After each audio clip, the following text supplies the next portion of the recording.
Hi, welcome back to World of the Psychic. Together we shall cast ourselves into the future.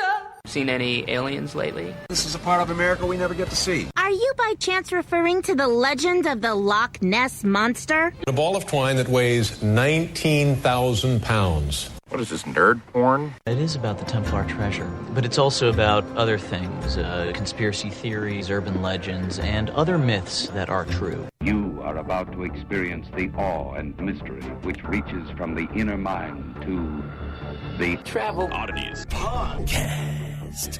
And welcome to the Travel Oddities Podcast. I'm Brett. And I'm Harley. Can I start off by how I'm a little frustrated? Sure. Well, you know, we spent the better part of a Saturday. Was it Saturday? Sunday. Was it Sunday? Sunday. Sunday. Trying to make this dream of ours come true at your house. Maybe you should give more details because that sounds horrible. It's not a wet dream. No, I might have a wet dream if we get this thing to work. So the last couple weeks, the first week we scrapped our secondhand news segment. Yes. In favor of having something that sounded a little bit less like we were at the bottom of a well. At the bottom of a well or falling through the rabbit hole into freaking Wonderland. So we spent the better part of Sunday trying to DIY a sound booth in the middle of a room. I mean, we were waiting for when the moon was in its second house and Jupiter aligned with Mars, and all these things we needed to happen didn't happen. So now we're back in studio again, a day late. And $1 short. And $1, quite literally. Well, how many dollars short? I don't even want to try to put a number on it. So, for future reference, blanket-type material and carabiners and eye hooks don't work. I don't know that that's actually the case. I think we've determined that the real issue is environmental. Well, according to the pros, according to the experts, because I work for a radio station, I do have, I have a few lifelines, I guess if you will. Phone a friends or asking experts, and apparently it's environmental. Now, he did say acoustically, depending on where you are, might have a great deal to do with that.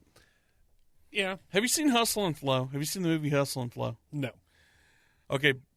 The premise of the movie is he's an up-and-coming rapper, yada, yada, yada. But he takes a spare bedroom and takes egg crates and just, staple guns them. I don't think your significant other would be...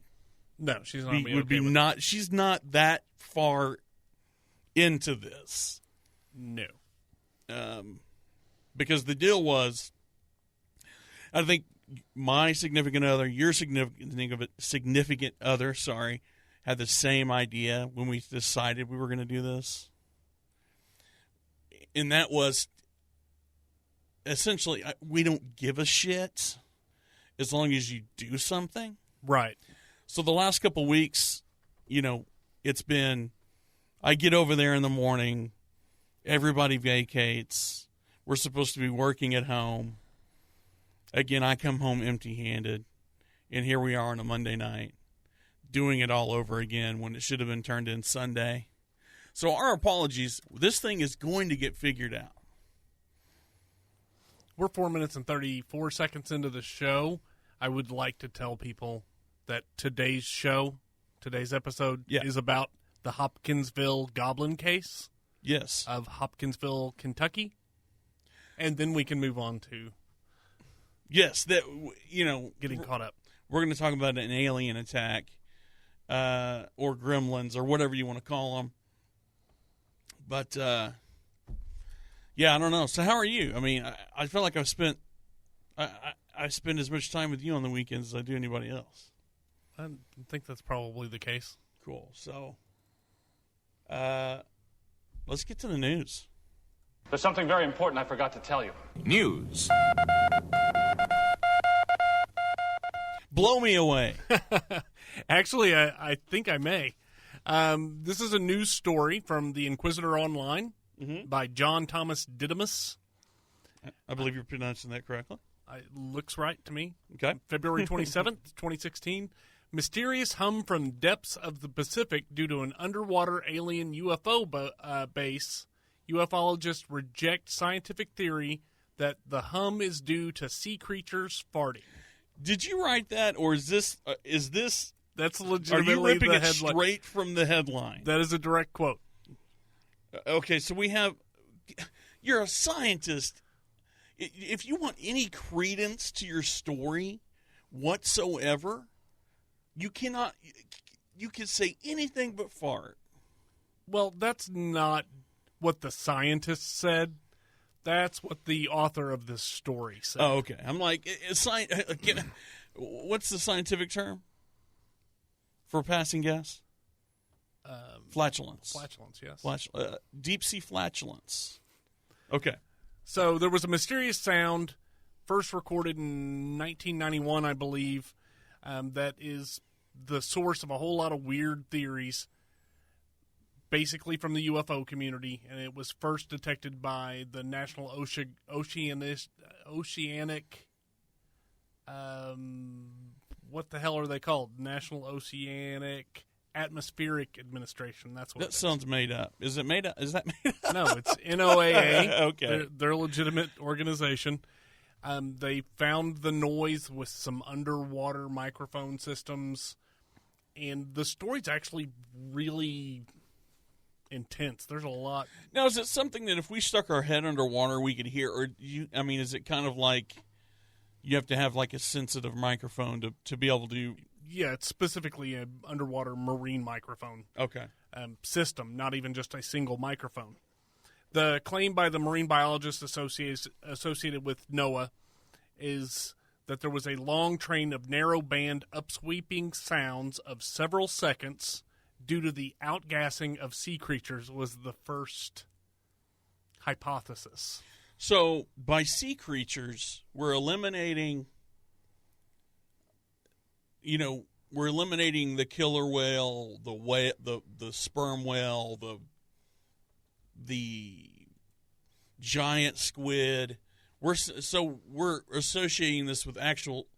I'm sorry, when I think sea creature, and this may be me being idiotic. Sea creature. When I say sea creature, what do you think of? Whale. See, I think of like kraken. They were specifically speaking about actual sea creatures that exist currently. But you know what? I'm not going to discount it because they're finding new sea life all the time. Right. Well, the UFO researchers are coming from the other side. They're saying the upsweep, as they call this sound, is evidence of yet another gigantic alien base located deep below the Pacific Ocean. And again, it's the problem I have with these type of investigations is it falls into that category of, well, we had the drill bit, the longest one they made, but we just couldn't go deep enough. Whoops, take our word for it. We're right there on the edge of having the technology to investigate, to do a full-on investigation. But because it was last year's model, we've got to come back in 10 years when they develop something. Well, the interesting part to me is there are a metric ton of scientific theories about what this sound is. Mm-hmm. And they all go against the UFO groups, the UFO researchers. But just some examples. Okay. The sound is whales or another unknown marine species, vibrations from marine vessels, unknown geological phenomenon, possible volcanic activity, and then I think the final one they've come to is they think it's due to cracking and melting of sea ice and glaciers. See, I was thinking, and I don't know if either I'm having deja vu or I've read something similar to this recently. That makes more sense to me. Okay, but the problem I have with that making sense, it's only heard in the Pacific Ocean, and it wasn't heard before 1991. Okay. And they change their minds every 12 seconds about what it is. But it's a low hum. It's very quiet, a buzzing or humming. It goes on for an hour or 2 hours a day, depending on the time of day or the time of year. But so it's a solid band of sound. Right. See, to me, that doesn't seem like it would be. It seems like could be something geological. Volcanic, maybe. Right, but 1991? Right. This is 2016. This has been happening for over 20 years, but it didn't happen before that because according to the U.S. Navy, those underwater sounds didn't exist before. They were listening. What are your? What's your? Of the theories in place, what are you more likely to gravitate towards? I'll hit you with a quote. Okay. Clearly, the military has found an underwater base far below the depths. Only electronic equipment makes such sounds. It's a signal for exiting and entering alien craft to better find their way. Why the ocean? Because we can't get there. That's true. So if you're going to hide your alien base, bottom of the ocean. In terms of the depth, what's the deep? I know. Did you ever see that documentary with James Cameron where he went to the Marianas Trench? Yes. Is that the deepest? I think technically the deepest part of the ocean is the Marianas Trench, I believe, and I think it's 18,000 feet. Okay. What's 20,000 leagues? I could be way wrong. I have no idea. Why would you ask me a question like that? That's a Google question. Yeah, well, 20,000 leagues under the sea. Ask Siri. Yeah. Okay. You want me to ask Siri? Go for it. Let's ask Siri. How many? Or what's the question? How deep is 20,000 leagues? Okay, hang on. How deep is 20,000 leagues, Siri? Checking my sources. Here's what I found on the web for how deep is 20,000 leagues. It says if a league is in fact 3.4 miles, then 20,000 leagues would be 68,000 miles. It'd be hard to be that. Hang on a second. We're going to answers.com. It redirected me to answers.com. Nautical length of a league. Nautical league is 3 nautical miles. So 20,000 nautical leagues would be 60,000 nautical miles. The title of the book, 20,000 Leagues Under the Sea, refers to Yahoo Answers. Refers to a journey around the world that was the distance of 20,000 leagues, not the depth. Okay. Got it. I think, by the way, I'm wrong on the depth. I think it's 36,000 feet and not 18,000 feet, if I'm remembering correctly. So, deep. Yeah, that's a awful deep subject for such a shallow mind. So, I don't know. The ocean is one of those things that I have a healthy fear of. I don't want to know what's below 5 feet. We've already discussed this. You're terrified of water. But am I wrong? Think about that could be lurking down there. No, everything that lives below the surface of the ocean is creepy as hell. When you get to a certain depth that it can crush you, I'm sorry. Not even space can do that. Can space crush you? If you're in the right place, yeah. Well, yeah, but the ocean? Dude, you're dead. I agree. I mean, okay, think about like your worst fear. Like I'm not saying if you could pick your own death. Wouldn't fear of drowning, it's got to be up there somewhere. Mm-hmm. Yeah, I actually damn near drowned when I was a kid. So I damn near drowned when I was an adult, and you were there. You cannot drown in 4 inches of water. Yes, you can. Siri? I'm just kidding. I'm not going to ask Siri. She's going to send me to Ask Jeeves, and Ask Jeeves doesn't exist anymore. We're going to have to start paying Apple as a co-host or something. So, whatever. Hang on. Did it come over your mic? I'm sure that came over my mic.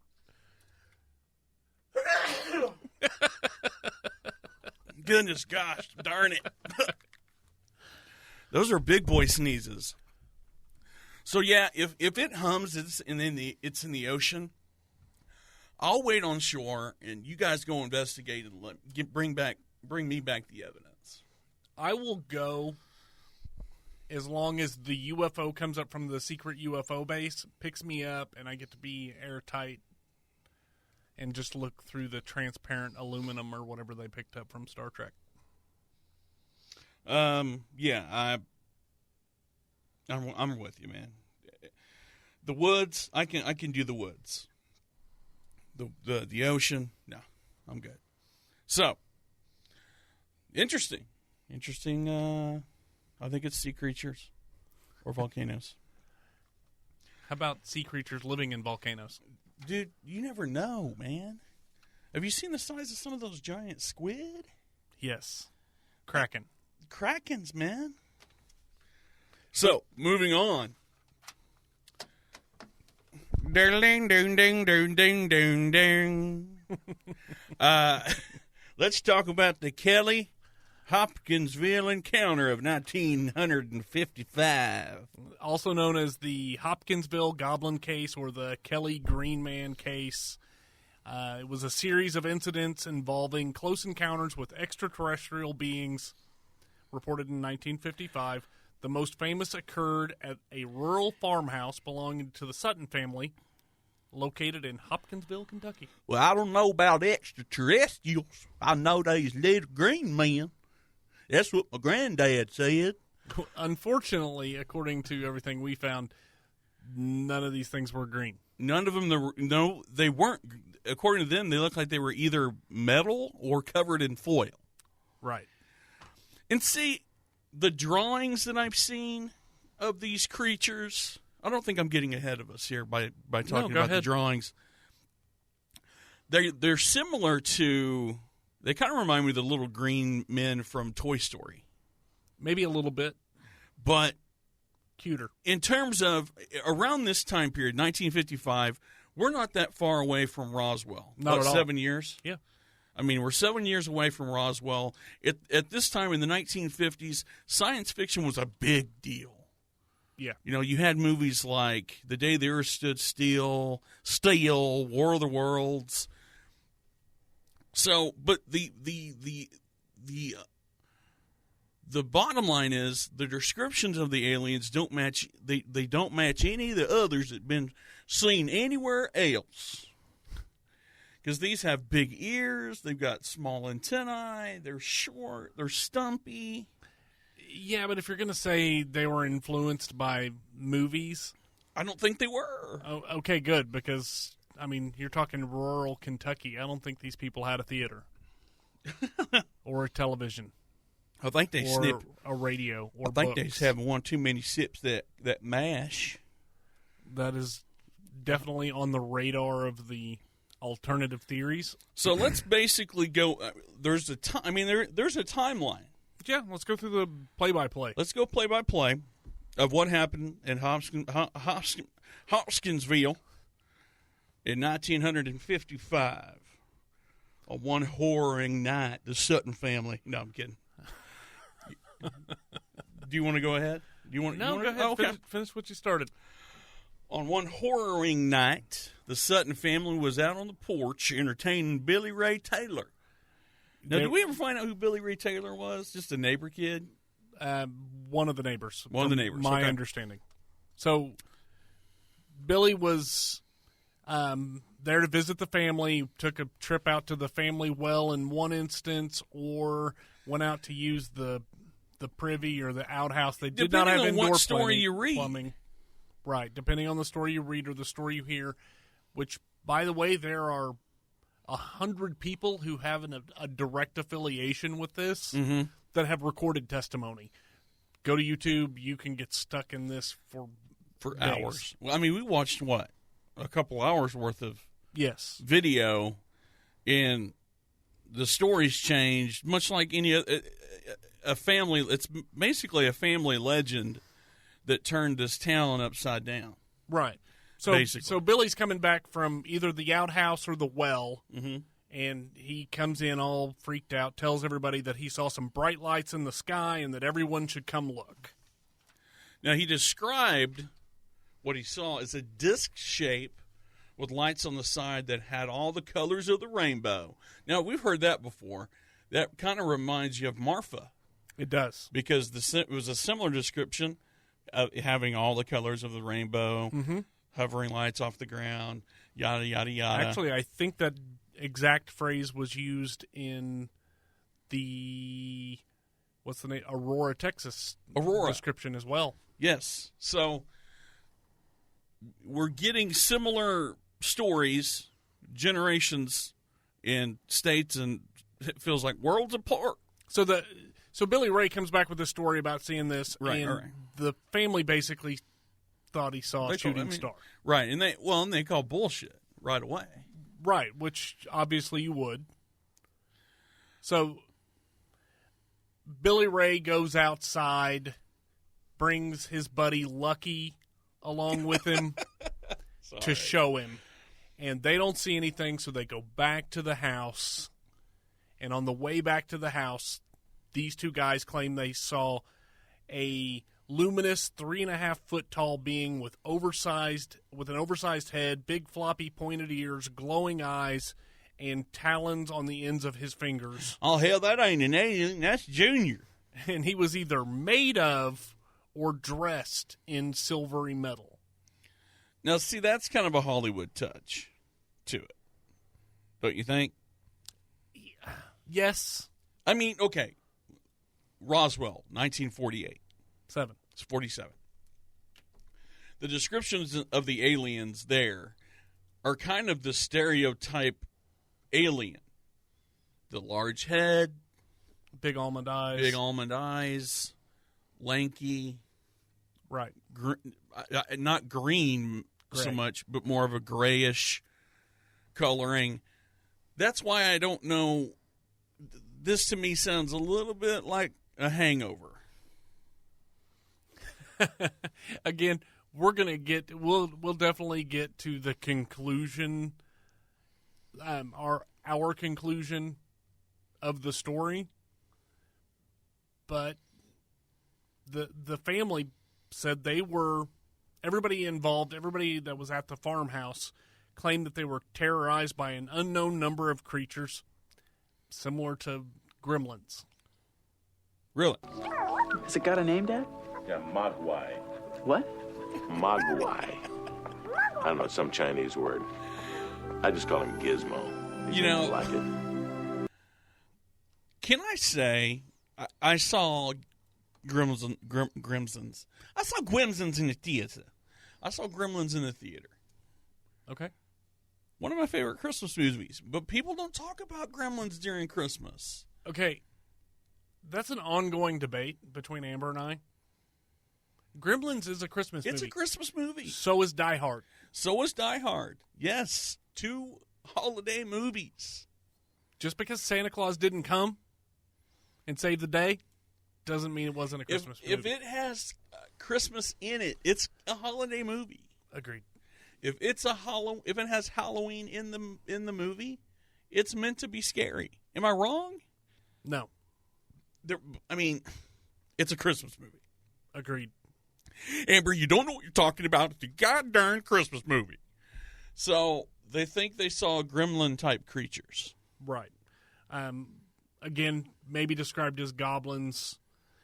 They seem to defy gravity. They floated above the ground and just appeared in high places. Well, hell, that describes most illegal aliens, doesn't it?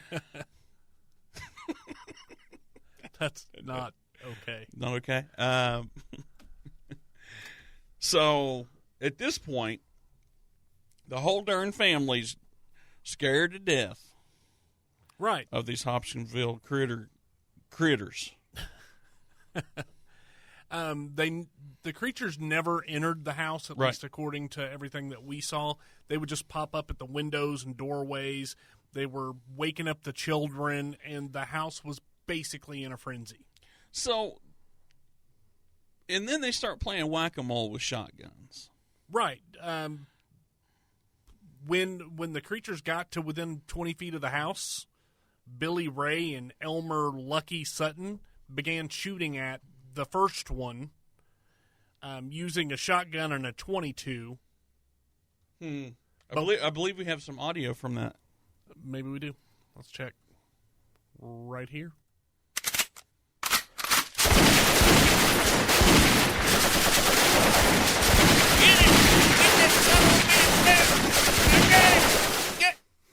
Did you get him, Billy Ray? And they didn't hit.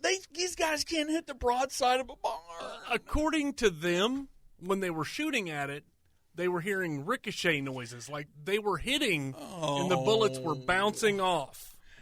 Come on. But then on top of that, when the creatures would get hit, they would do like a backflip and then run away or disappear and reappear somewhere else. I'll tell you, ain't nobody made a batch of mash like Granddaddy did. This just sounds like a drunken. Again, we'll get to it, but it just sounds like a night of drinking and thinking you saw something, and it was probably an old barn owl, which is one of the primary theories, the most popular theories about what these people actually saw. Was an owl or multiples? Yes. That were maybe, the theory I read was that they may have been, that they're very protective of their nests, and they'll get you. Them owls will get you. They're aggressive with protecting their children. It's normal. It is normal to be aggressive when protecting your children. Yes, it is. You wanted to protect your child from rock climbing yesterday. I did. By the way, if you take your children rock climbing, be prepared to be terrified that something horrible is going to happen. Was there like a foam floor? Like if they hit the ground? Okay. Yeah, I'm sitting here thinking, is it like a hardwood floor? No, it's all jagged rocks at the bottom. No, it was foam floor. They said it was rated for a 25-foot fall, and I'm thinking if I fell from here, I would hurt. Think about it for a second. If we fall from 3 feet, we're in the hospital for a week. A kid falls, they're like, they might crack a femur and be ready to go tomorrow. Right. So, anyway. Okay, so back to Lucky and Billy Ray. They stepped off the porch. They saw one of the creatures perched on the awning of the house. And again, they opened fire on this thing. How is this house even standing at this point? So, originally they were shooting from the house. Now they're shooting towards the house. Apparently it knocked it off the roof, and they heard the rattling noise, the ricochet noise, but the creature was apparently unharmed at that point. Okay. I don't buy it. I mean, I don't know. Do you? At this point in the game, where's your head at? It sounds like somebody broke open the Christmas booze early, personally. Right. We're not done. We got more. Done. So now Lucky and Billy Ray and one of their brothers, apparently named Solomon, and then Lucky's brother, JC, they all go into the house, and they see one of the creatures peering into the window of the home. So now, I guess Lucky and Billy Ray are reloading their weapons, so JC and Solomon shoot at it, breaking the window, whereas it flipped over and ran away. In my head, and I wish we had it, I don't know why we don't have this soundbite, but I'm seeing this play out, and it's similar to, like, I can hear the Benny Hill. Yes. I mean, ain't nothing good happening in Kentucky after midnight when the aliens come to town. Am I wrong? So at this point, they could hear the creatures, the whole family, which this is kind of foggy, apparently, knowing the exact number of people that were in the house. It's somewhere between 8 and 12. Right. I've seen stories with any combination of numbers that fall in between those two numbers. And there's nobody that survived that tells the story now. Isn't it all just all passed down to the newest generation? I think there is one of the children that was there is still alive and did a conference for MUFON or something. But she doesn't have any first-hand knowledge of it. She was a child. So, but to your point, yes, there's none of the old gangs around to tell the story. But the creatures, they could hear them on the roof, scratching, trying to break through the ceiling. For the next few hours, they asserted that the creatures repeatedly approached the house, popping up in doorways, peering into windows, in almost a playful manner. And every single time, they opened fire on them. Wow. And nobody, we don't have a carcass, none.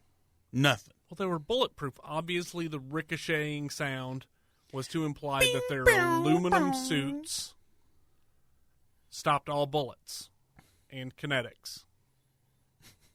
So finally, the Sutton family matriarch, Mrs. Langford. Her name's not even Sutton? No. She counseled an end to the hostilities, noting that the creatures had never seemed to try harming anybody, and they'd never actually entered the house. So, a little sense, maybe somebody's sobering up at this point. Mm-hmm. Maybe she's realizing they're spending a lot of money on ammunition right now that they may not have had since they can't even afford indoor plumbing. Right. Not really sure. But outside of the Sutton family residence, in the area, other witnesses had attested to seeing lights in the sky and hearing odd sounds, including several local policemen and state troopers. But here's the thing. As you're building a legend, everyone wants to be a part of it. You don't want to be the townie that was, like, left out. Like, well, I didn't see anything. So you're going to jump on the bandwagon. Okay, yeah, I saw it too. Yeah. What they said. That's what it sounds like to me. Well, and you may have a point there. If everybody's got a story to tell about the night when there were strange lights in the sky, except for you and your, I was playing Nintendo, I didn't see nothing. Yeah, basically. Yeah, it'd be kind of stupid. Or you would feel stupid, should I say. Right. So that's also a possibility. And again, we can get to the conclusion section in a bit. But at about 11 p.m., a state highway trooper near Kelly independently reported some unusual meteor-like objects flying overhead with the sound like artillery fire coming directly from them. Mm-hmm. So, again, it's independent. But most of this stuff, there's not a whole lot of documented evidence, even for the police records and that sort of thing. And if there's artillery, I know it sounded like artillery fire. If it was, in fact, like some type of an attack, there'd be evidence.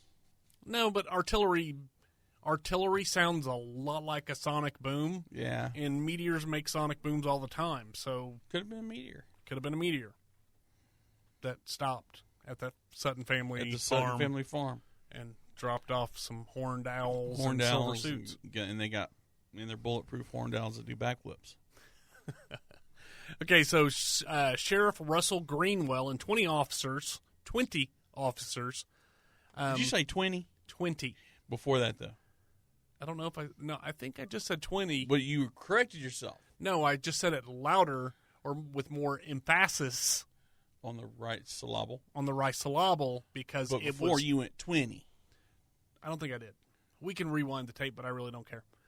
But basically, I was pointing out the fact that there were 20 officers and then the sheriff. So 21 people went to this farm expecting to see aliens, anything. UFOs, little dudes, and...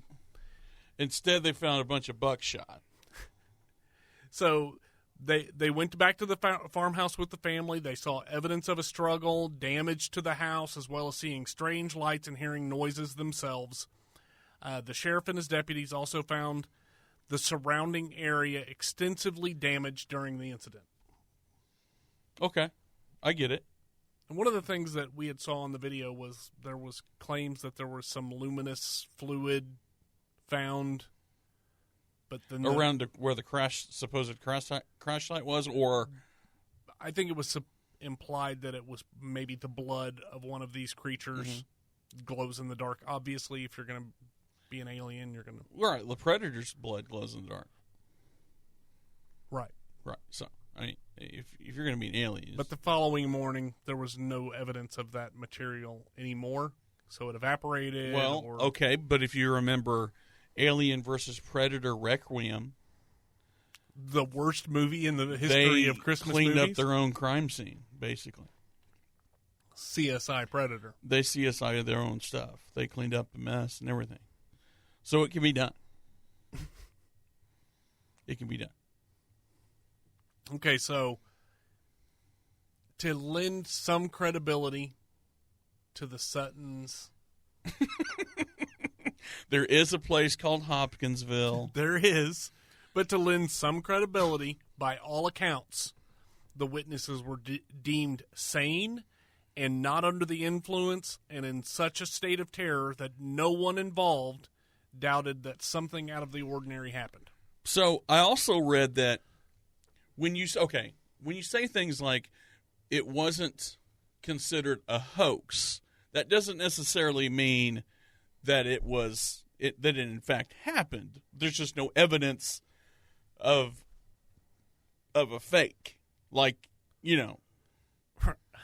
Right, and I think having a hard time with this. No, I think we're going to run into this a lot in our investigations or research into these types of phenomenon. We're going to run into a lot of instances where there is no documentation one way or the other. And unfortunately, I just think that's just the way it is. Part of it. And I think that's what adds a little bit of the mystique to these kind of things. But there are some instances where you're kind of going, okay. Absolutely. And this may be one of those instances where you're like, You know, we got some feedback, and we'll actually talk about the feedback again. But Anthony Shear had mentioned, you guys need to be able to call bullshit. And I agree. Do you feel the same? I think we've come to the conclusion that we're going to have to be able to occasionally call bullshit, tempered with the fact that we don't know everything. We weren't involved in the investigation. And just because it seems like it's completely batshit crazy doesn't necessarily mean it is. It's just our opinion. I mean, so have we reached the end of our tale yet? That's the end of the actual story, but there's some background information, some other investigations into it, that sort of thing, which we'll delve into here. Okay, let's do it. Let's just jump right in. All right, so some of the investigations. First up, ufologists have claimed that it was investigated by the United States Air Force, but there's no evidence that investigation actually happened. Well, because it's all redacted. That could very well be the case. There was a UFO researcher by the name of Alan Hendry wrote that this case is distinguished by its duration and also the number of witnesses involved. Okay. But still, no concrete evidence. Witnesses, okay. I mean, I understand It's different. We all saw the same, when you all see the same tornado from a different angle. And there's proof that the tornado was there. We don't have anything rock solid up to this point. Okay. But, again, based on the subject matter that we cover, if there was rock solid evidence, we wouldn't be here. We wouldn't be here. So next up, Jerome Clark writes that investigations by police, Air Force, officers from the nearby Fort Campbell, and civilian UFO researchers have found no evidence of a hoax. Now, again, a hoax, by definition, it's typically something that's been staged. Am I correct? Right. So if there's no evidence that it's been staged, then obviously it's not a hoax. Right.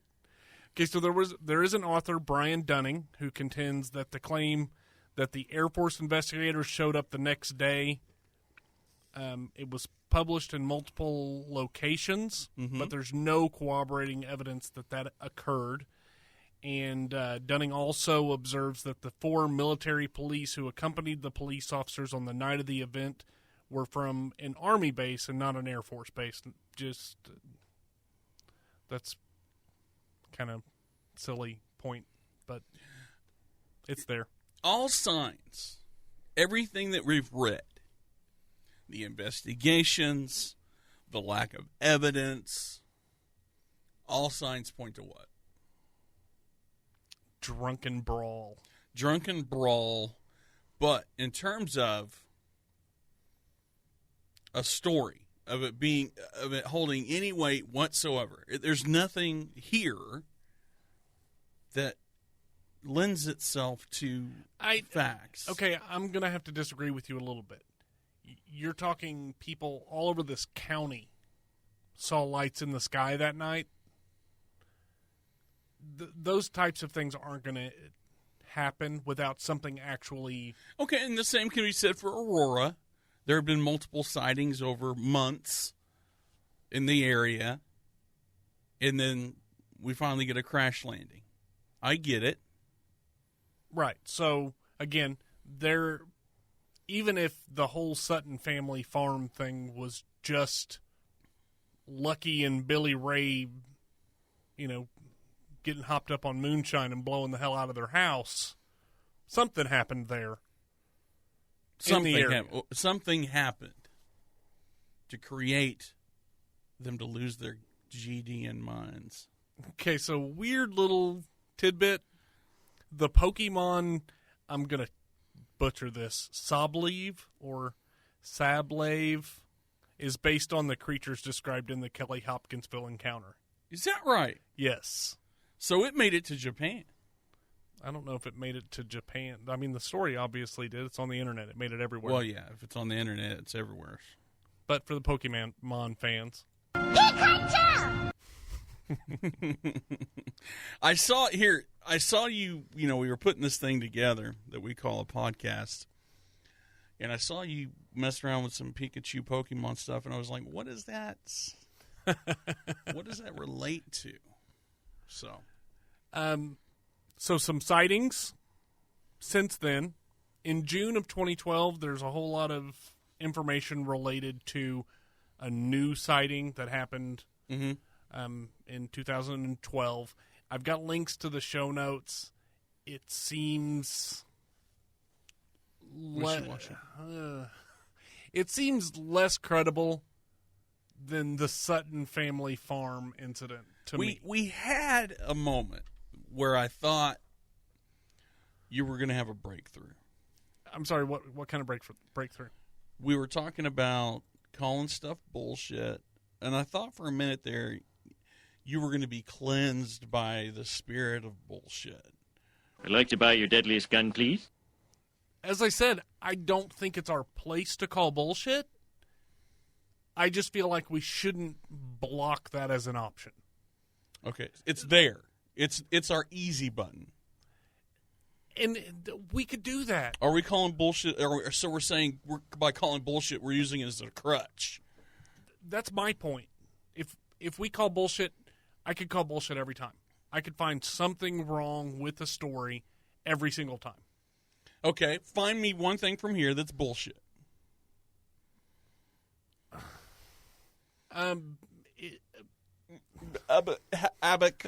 Scooby freaking Doo, exactly. Find me one thing. Okay, better yet, find me one thing that kind of isn't. The fact that multiple sightings throughout the county. Okay, but somehow they found the Suttons and terrorized them. Yes. Okay, so find me one singular thread of this story that you'll call bullshit on.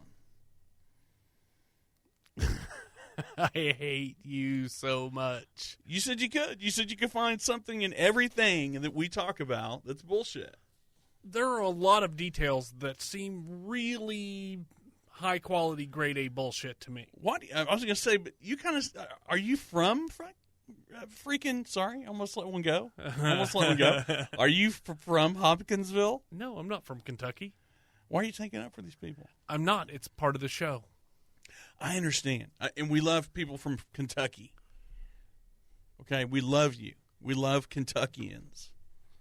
And Hopkinsville. And Hopkinsville. Again, it's one of those things. If I'm in the area, I'm going to Hopkinsville. I would. I mean, I would do it just to say I did. Is the house still there? Do we know?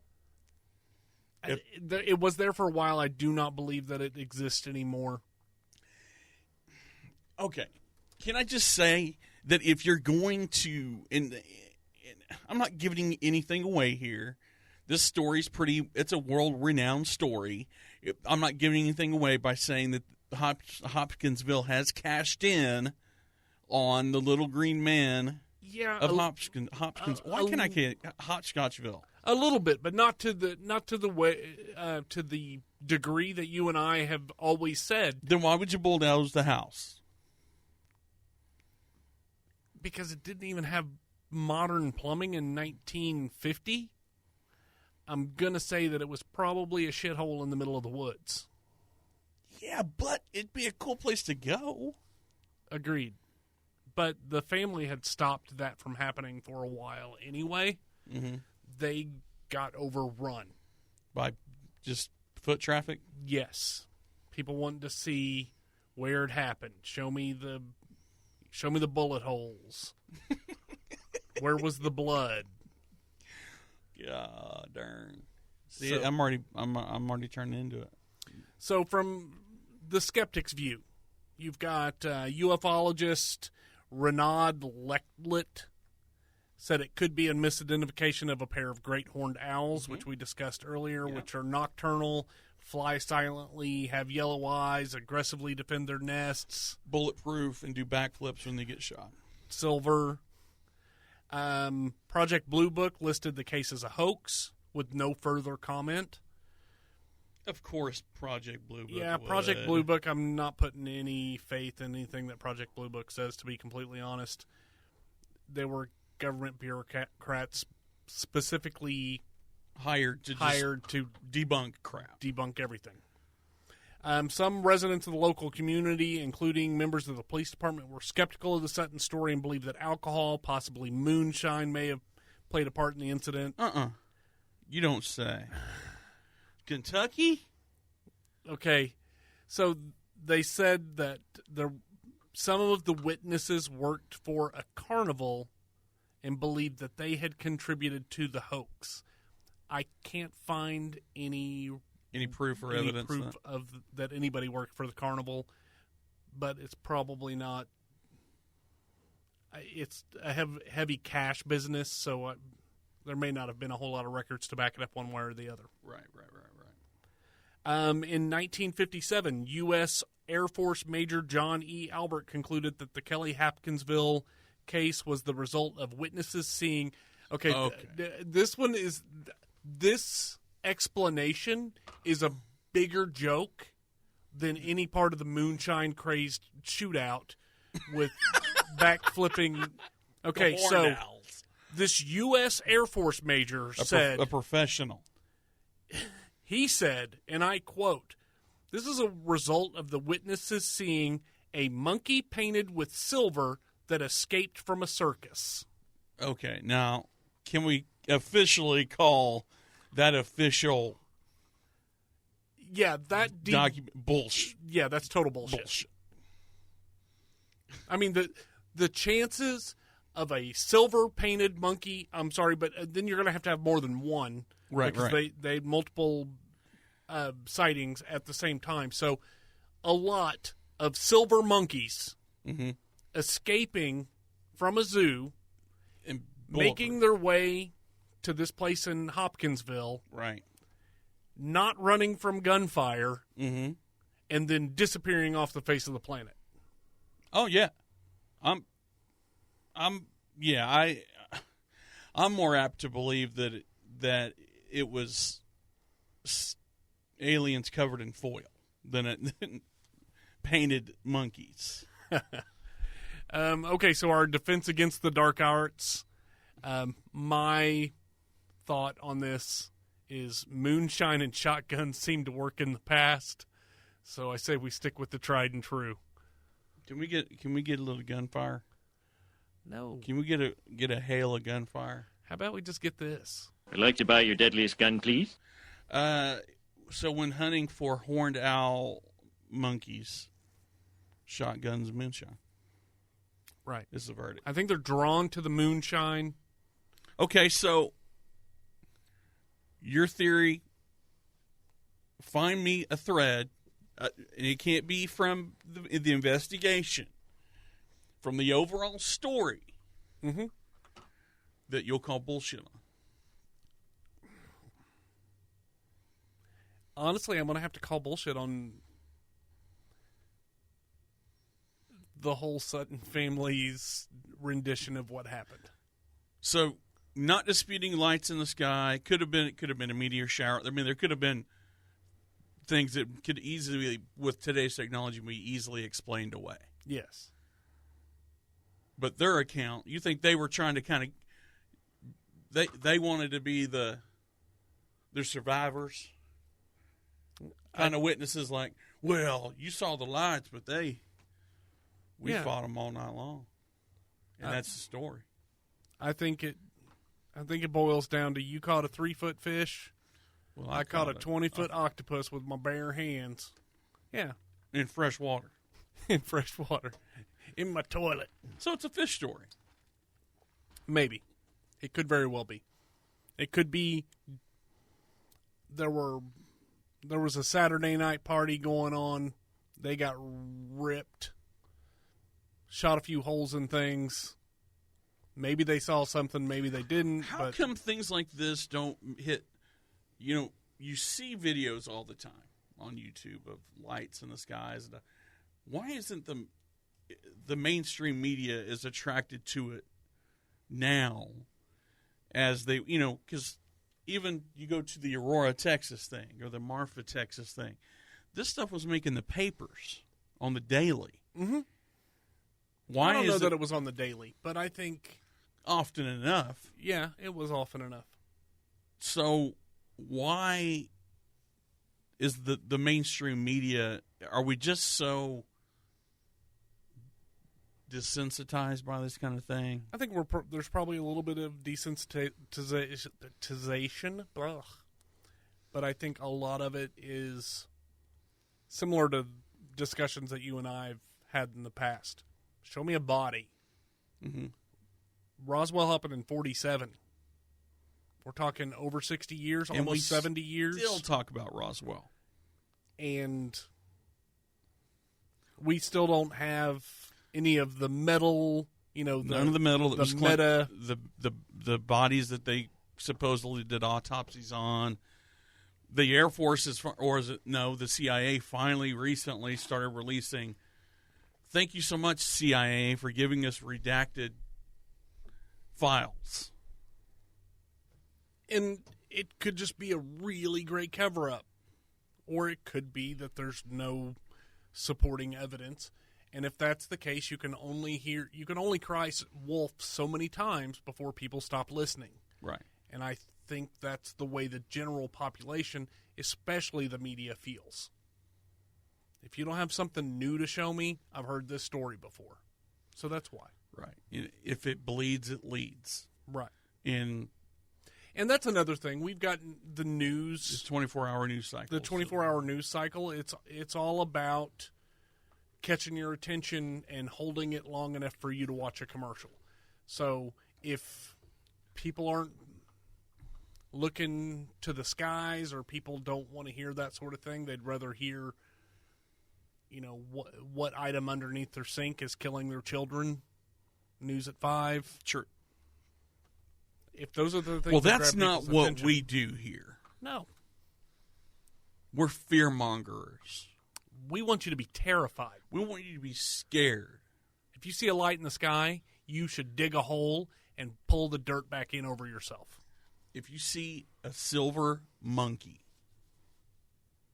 If I saw a silver monkey, I would freak the hell out. Dude, I've seen a monkey loose in person in like a Lowe's home improvement store. A truck driver had a monkey that had a diaper on it, and it got out of the truck. And it was a spider monkey, and it was 4 feet damn tall. Okay, hold on. Was this truck driver and this monkey involved in underground boxing at all? No. Okay. It wasn't, and it wasn't BJ and the Bear. This was a spider monkey, and it jumped across registers, and we had to page somebody, hey, attention Lowe's customers, has somebody lost a monkey? Have you ever said that somebody lost a monkey? It's terrorizing the electrical department. That's awesome. So anyway. Why we never heard that story before? I've never heard that. I've been friends with you for over 10 years. And you've never heard that story? I've never heard the monkey loose in Lowe's story before. It was the craziest damn thing I've ever seen. I'll never forget it. And apparently I'll never talk about it either. Okay, so our verdict is go to Hopkinsville. Absolutely. What is there? I go to Hopkinsville. You're always trying to set me up with that bull crap. I don't like it. Okay. The city of Hopkinsville settled in 1796. Okay.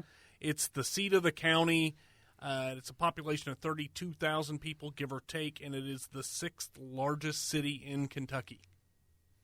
Really? So it's not as backwoods now as the stories tend to paint it. But you gotta think no plumbing in 1955.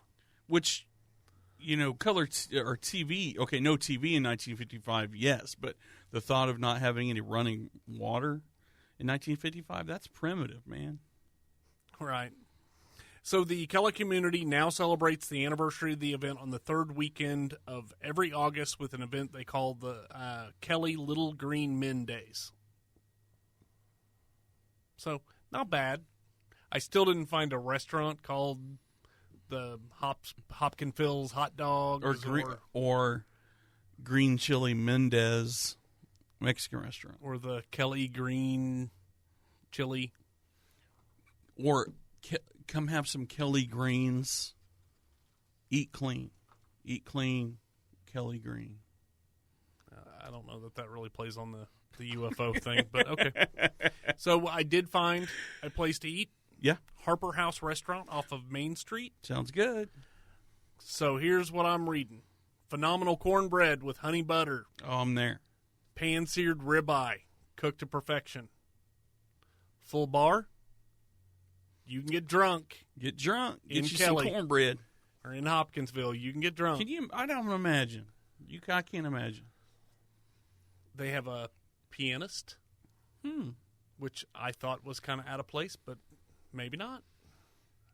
Maybe they got more going than I thought. Okay. According to everything I saw on Yelp, it's where all of the locals take their out-of-town friends. I would go. I'm not ruling out no. But I want to go see something. I mean, is there a marker in the road? I mean, are we just kind of guessing where all this... You get there and they're like, oh, I think it's... You go down the road a piece and... That's exactly what it is. There's no location specific that you can go and look for ricocheted bullets from I wouldn't mind going to Kentucky. It'd be all right. I'm sure they got something. Yeah, they've got pan-seared ribeye and honey butter stuff. So we're gonna. I'm thinking we ought to just go. Listener feedback.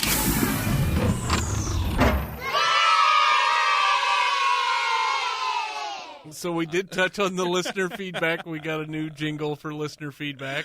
I like it. We playing around with it. If you like it, let us know. If you hate it, let us know. So we touched on it a little bit before, but our number one fan, dude, he just keeps coming back. Anthony Shear. Okay, so Anthony Shear, our trucker friend, he wanted to first off state that he wasn't the guy in the bushes on our road trip to Colorado. Glad to know it, dude. Have you seen a picture? Look at this guy, dude. Oh, he's buff. I would not mess with this guy. Yeah, I agree. So he's a local truck driver, apparently, so he doesn't do as much cross-country driving, so that's why he's definitely not the guy from the bushes. Okay. He said that he's heard all sorts of crazy stories, and he said this is his point, that we try to stay neutral, but he feels like we should call bullshit on some of the stuff that he considers to be 100% ridiculous stories. He's pointed out one particular story where there was a guy who claims to have a demon living in his ass and would make him do strange things. I'm definitely calling bullshit on that. So. Well, but okay, if I'm going to blame it on something, here's the thing, and I've got nothing against this, and this is not an anti-Christian, anti-pro anything. If you're allowed to say, get out of work because God said I needed to be home today, that if you do something bad, I'm blaming it on a demon in my ass. So we do, by the way, I'm just ignoring you. But we do, by the way, have 2 confirmed truck drivers that listen to this show. Yeah. And they have both said that we need to be putting out a lot more material. Anthony said that we need to be doing 3 episodes a day. My God. He's lost his damn mind. He's lost his mind. He's officially off his rock. Too many 5-hour energy drinks, man. Yeah. But again, we'll try to put out more material. Just don't ever expect 3 a day. Sorry, man. Sorry. Get a lot, Lizard, if you want to do it 3 times a day. That's completely inappropriate. Thank you, Brett. We have another listener feedback. Really? From Ken Morales. Is this new? Yes, it is. Cool. She said, just heard your podcast on the Marfa Lights. Very interesting points. But I would have to say you can't rely on the videos on YouTube. Best thing is to see them for yourself. I watched the videos before we went, and what I saw was different from the videos. The best way I could describe them are like flashes of lightning from the ground up. I did observe, however, in the distance, one constant light that could be described as a headlight, but had a floating motion to it. I say you guys should go check it out yourselves. I went on New Year's, so it was winter. Perhaps that's a good time to go. I'm all for it. I'm all for going to Marfa, Texas. I am as well. Because, not to mention, there's some really good places that the Boys to Men Grill or wherever it is. Oh, yeah. And then the taco place. I'm all for it. Dude, the food in Marfa sounded off the hook. I want to see Prada. I want to see Prada, Marfa Prada, or Prada Marfa. Agreed. So cool. Thank you so much for that feedback. I love to hear from you people. Don't you? Absolutely. I love it. I mean, that's why we do this. I'm not sure. We do it for the money first. We do. We do it for the money. The buckets of money. Buckets and buckets and buckets of money. Yeah. So that's Hopkinsville. That's Hopkins. I cannot freaking say it. I've had a few Hopkins. Clubs. Hopkinsville. Hopkinsville. Hopkinsville. In a nutshell. So those are other people's suggestions. We would like to hear your suggestions for upcoming shows. Send us your pics, traveloddities.com. Like us on Facebook.